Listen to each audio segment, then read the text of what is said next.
In the near future, a nuclear holocaust known as the Flash causes an ecocide, which is the mass destruction of nature. Now the USA is a post-apocalyptic wasteland and people have to go to extremes to survive. 30 years after the Flash in an ash-filled forest, a cat approaches a rotting body to feed while nearby. Eli waits with an arrow ready. As soon as he hears the cat meow, he shoots and instantly kills it. After picking up the cat, Eli keeps on traveling, only stopping to check inside cars for anything useful besides skeletons. Eventually he finds an abandoned house, and as he searches the rooms, he tries to fill his canteen but the taps don't work.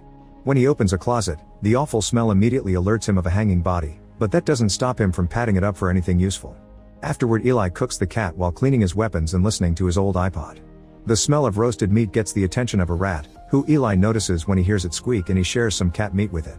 After cleaning himself up with wet napkins, Eli spends the night in the house reading his book and sleeping. The next morning, he discovers his iPod is almost out of battery and the car battery rig he uses to charge it is about to run out too.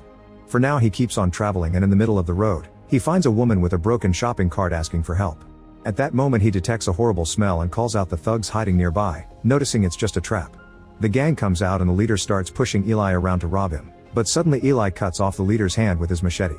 Then he fights the rest of the gang at the same time, quickly killing them all in just a few minutes without getting a single scratch on him. It's almost as if Eli was protected by God. Then Eli kills the leader too, but he lets the woman live. She has a bottle of water, but as soon as he smells it, he can tell it isn't good and drops it. After checking all the bodies for any useful objects, he returns to the road, listening to his music until his iPod runs out of power. When he walks near a destroyed highway, he hears a group of bikers attack a couple. Eli feels bad but reminds himself not to get involved as the gang kills the man, takes advantage of the woman, and steals all their books. Once the bikers are gone, Eli comes out of hiding and keeps going until he finds a town where he enters the shop of the engineer, who immediately threatens him with his weapon. As soon as Eli hears this, he grabs the weapon to prove he's stronger and quickly gives it back, explaining he's just a customer. Then he asks the engineer to recharge his battery rig, offering to pay with some wet napkins and a lighter as payment. While the engineer works, Eli goes to the bar across the street, where the killing bikers are visiting Carnegie, the warlord in charge of this town.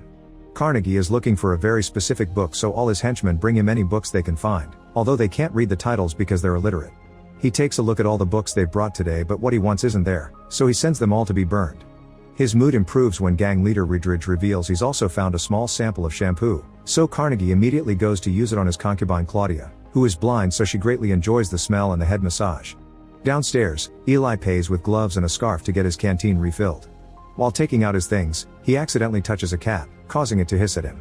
The bartender gives the canteen to Claudia's daughter Solara, who goes out back to fill it. Ridridge tries to block her way to show his interest in her, but she ignores him and joins the line for water.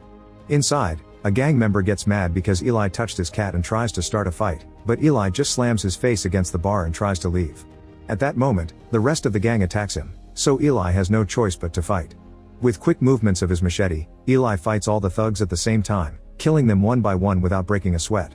Soon all the thugs are dead except for one, but when he's about to kill him too, Solara comes back and begs him to stop. The distraction causes Eli to get caught and taken to see Carnegie, who asks him to become one of his men. Eli isn't interested and tries to leave again, but Carnegie forces him to stay the night. Afterward Claudia brings Eli some food and he immediately can tell she's blind, so he asks her a few questions about her story. Then Carnegie sends Solara to Eli's room to convince him to stay by getting busy with him, only for Eli to turn her down. He also tries to kick her out, but Solara explains Carnegie will hurt Claudia if she doesn't do this, so Eli lets her stay for the night. Since Solara doesn't often see people of Eli's age, she asks questions about life before the Flash and Eli shares some stories. Solara also finds Eli's book and gets excited, asking about its contents because she can't read, but Eli immediately covers it up and refuses to discuss it. When he finally sits to eat, he shares the food with Solara and teaches her how to say grace. The next morning Solara has breakfast with Claudia and recites the words Eli taught her. Carnegie is shocked to hear this and demands to know how Solara learned it, hurting Claudia when Solara doesn't say much. Desperate to help her mother, Solara tells him that Eli has a book with a weird symbol on it, making the cross with her fingers. It turns out Carnegie wants a Bible, and Eli has the only one left in the world because all the others were burned down shortly after the Flash. Excited, he orders Ridridge to get him Eli's book, but when they enter the room Eli is already gone. Ridridge immediately kills the guard for their mistake, then sends his men to find Eli. Meanwhile Eli gets his battery from the engineer and tries to leave town, only for Carnegie to show up and ask him for the book. He thinks the Bible is the best way to put society under his control and is willing to kill Eli for it, yet Eli just keeps walking away. Suddenly Ridridge shoots Eli twice, but he misses both shots. Annoyed, Eli takes out his gun and starts shooting any person he can hear moving, expertly landing every single shot while the bullets shot by the enemies miss him every time. When he's out of bullets in his gun, he takes out a shotgun and keeps killing the thugs, hitting Carnegie in the leg in the process. Seeing as Eli truly has holy protection, Reedridge lets him leave for now. After Carnegie gets his leg treated by a doctor, he tries to send the gang after Eli. However, Reedridge is wary after losing so many men, so he makes a deal: he'll get the book if Carnegie lets him have Solara as his concubine. Moments later, Ellie hears Solara following him. She explains Claudia sent her because she would be safer with him, but Eli tries sending her away. Determined to change his mind, Solara offers to take him to the town's water supply, which turns out to be a clean underground spring. Eli eagerly fills his canteen, then he tricks Solara and locks her up in the cave so he can continue his journey alone. Soon Solara manages to escape and tries to go after Eli, only to find the woman with the broken cart instead. Solara tries to help her, but the woman tells her to leave, not wanting a young innocent girl to fall for the trap. Suddenly 2 thugs attack Solara, and after hitting her a few times, they drag her to a private spot to take advantage of her. Her screaming allows Eli to find her, and he shoots a thug in the groin with an arrow, then the other in the throat. Solara thanks Eli with a hug and they leave together. Later on, Carnegie and Reedridge find the bodies thanks to the birds flying above them. They also find a piece of Solara's clothing, so they know what direction to take.